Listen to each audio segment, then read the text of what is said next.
শীতকালের মাঘ মাস। বাগাইতলা বাজারের এই গ্রামীণ জনপদে এখন চলছে বোরো ধান লাগানোর মৌসুম। তাই এই সময়টাতে কৃষকের কাজের ব্যস্ততা চোখে পড়ার মতো।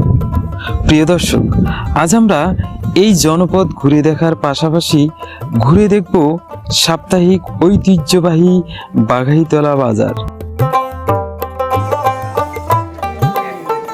যেখানে মিলন ঘটে বাঙালি, মুসলমান সহ বিভিন্ন আদিবাসী জনগোষ্ঠীর মানুষের।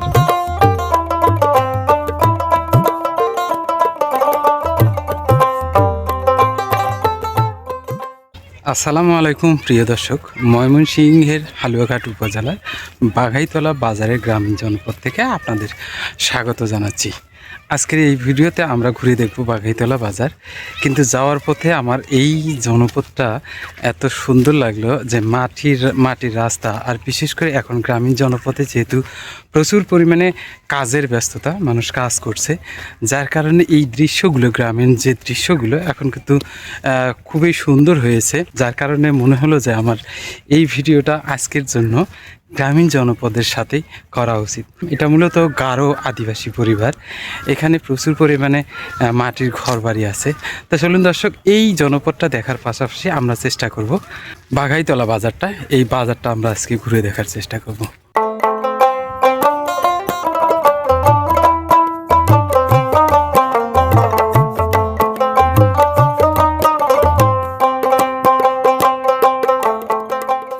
এক সময় এই সীমান্তবর্তী অঞ্চলে মূলত আদিবাসীরাই বসবাস করত, কিন্তু 1964 সালের দাঙ্গার পর অনেক আদিবাসীরা পরিবার সীমান্ত পেরিয়ে ভারতে চলে যায়।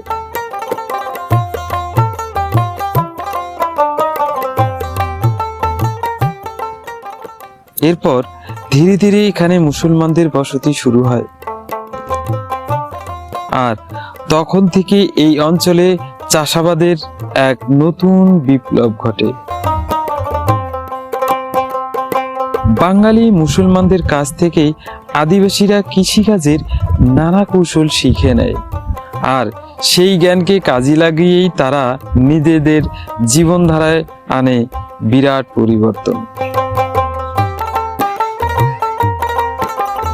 সীমান্তবর্তী পাহাড়ি এলাকার এই আদিবাসীরা আজও বসবাস করছে মাটির ঘরে, আর এই মাটির ঘরের নান্দনিকতা সত্যিই চোখে পড়ার মতো।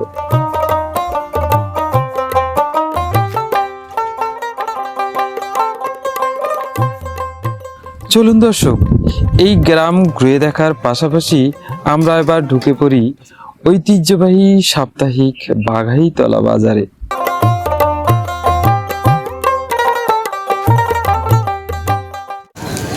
সুপ্রিয় দর্শক, বাঘাইতলা বাজারের ভিতরে প্রবেশ করে আমরা যেটা দেখলাম যে শুটকির বাজার, এবং অত্যন্ত চমৎকার এই শুটকির বাজারটা। দেখুন কতগুলো এই শুটকির দোকান আছে।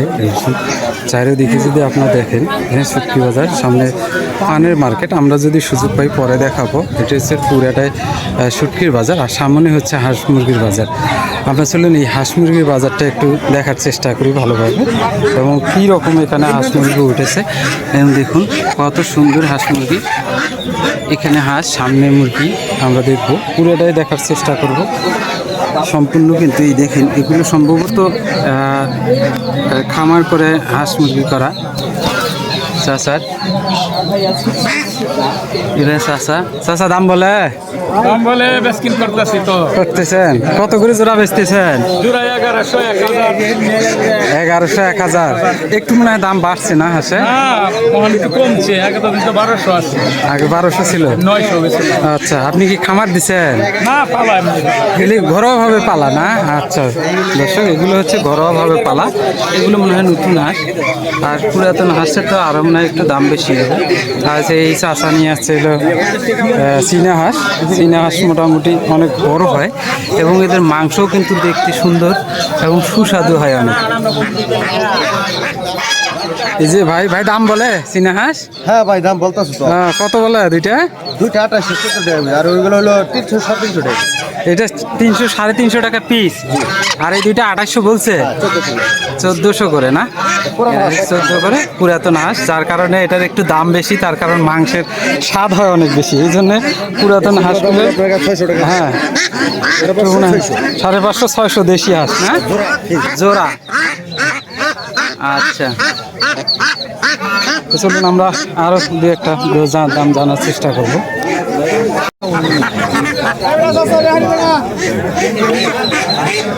1500 টাকা জোড়া চাইছেন কাকা? পাঁচটা চাইছি 1500। 5টা 1500। বাচ্চা হাঁস, এই জন্য একটু দাম কম না? এটা মানে 5টা 1500 দর্শক, এটা হলো পিস হচ্ছে 300 টাকা করে। বাচ্চা হাঁসের কারণে কিন্তু এই হাঁসগুলোর একটু দাম কম হয়। এটা যখন বয়স হবে তখন একটু বেশি হবে, 600-700 করে যায়। দর্শক, বাঘাইতলা আজকে হাটবার, যার কারণে কিন্তু এই হাঁস এবং মুরগির বাজারে প্রচুর পরিমাণে হাঁস মুরগি আসে। এটা সপ্তাহে একদিনই বসে, যার কারণে এই বাজারটার এই একদিনের হাটটা কিন্তু অনেক সুন্দর পরিবেশ হয় এবং লোকের আনাগোনা বেশি হয়। তো দর্শক, বলবো যে যারা এখন পর্যন্ত চ্যানেলটি সাবস্ক্রাইব করেনি, রিকোয়েস্ট করবো চ্যানেলটি সাবস্ক্রাইব করে সম্পূর্ণ ভিডিওটি দেখার অনুরোধ থাকবে। আমরা তো অলরেডি কিন্তু মুরগির বাজারে চলে যাচ্ছি। মুরগির বাজারে যা দেখতেছি মোটামুটি মুরগিও ভালো এখানে। এই যে চাচা মুরগি নিয়ে আছে। চাচা দাম বলে? হ্যাঁ দাম বলে? দাম তো বলে চারটে কত বলছে? 1800। 1800 বলছে না? 1800 বলছে চারটে। মোরগ চারোটাই মোরগ চাচা না? আচ্ছা, চারোটাই মোরগ এবং এটা অনেক সুন্দর দেখতেও, বড় বড় মোরগ। আচ্ছা, তো কত হলে বেচবেন এরকম নিয়ত করছেন? আমার 2000-এর নিয়ত। 2000-এর মতো আপনার নিয়ত না? তাহলে হয়তো বেচবেন না? হ্যাঁ দর্শক, এই যে 2-4 টাকা কম হলেও চাচা বেচে ফেলবে। 2000 টাকা চাচার ইচ্ছা, 2000 টাকা চারটে এই মুরগ বেচার। আসলে মুরগ আরো আছে এখানে, ভালোই দেখা যাচ্ছে।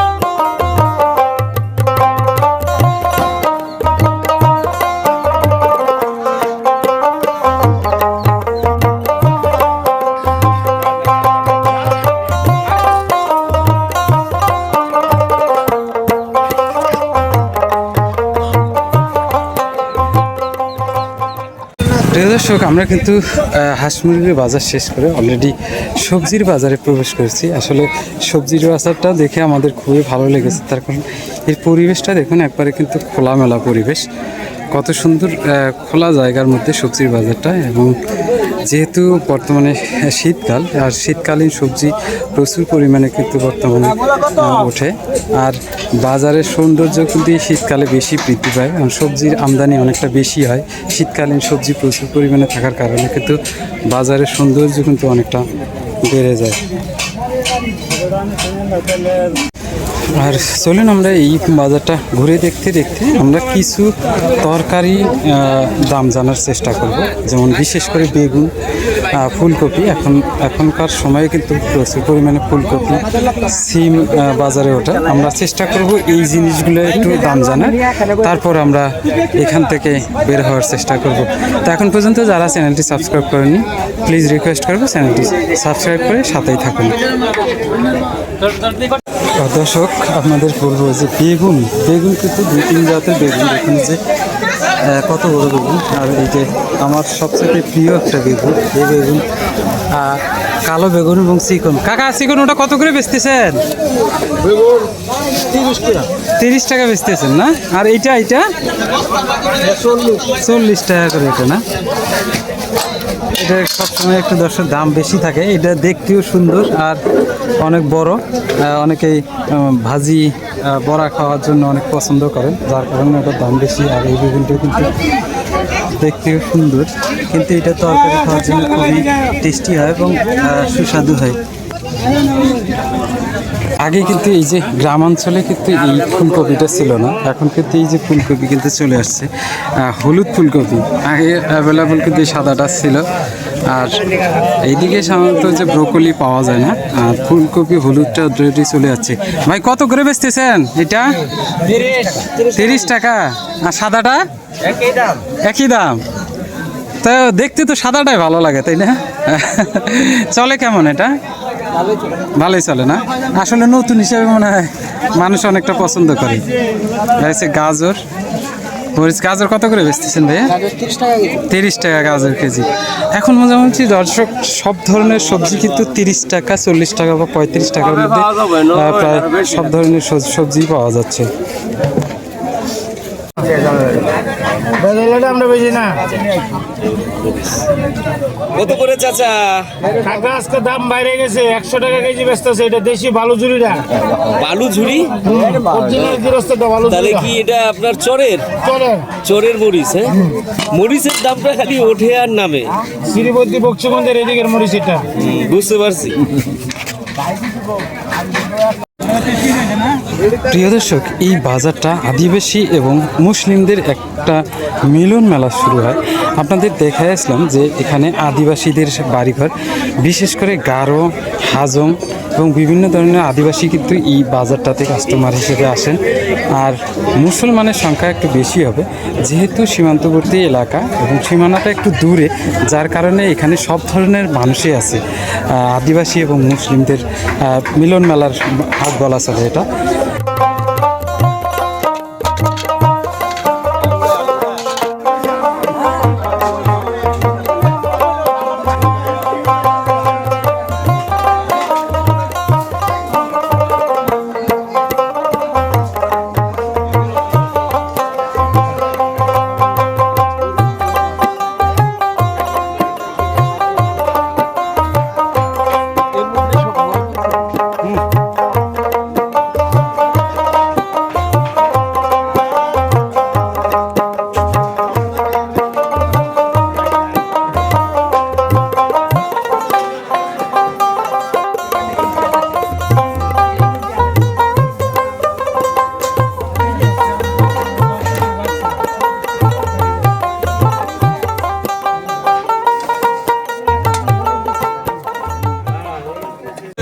প্রিয় দর্শক, গ্রামীণ বাজারে আসবেন আর জিলেপি অথবা গুলগুলি খাবেন না, এটা তো হতেই পারে না।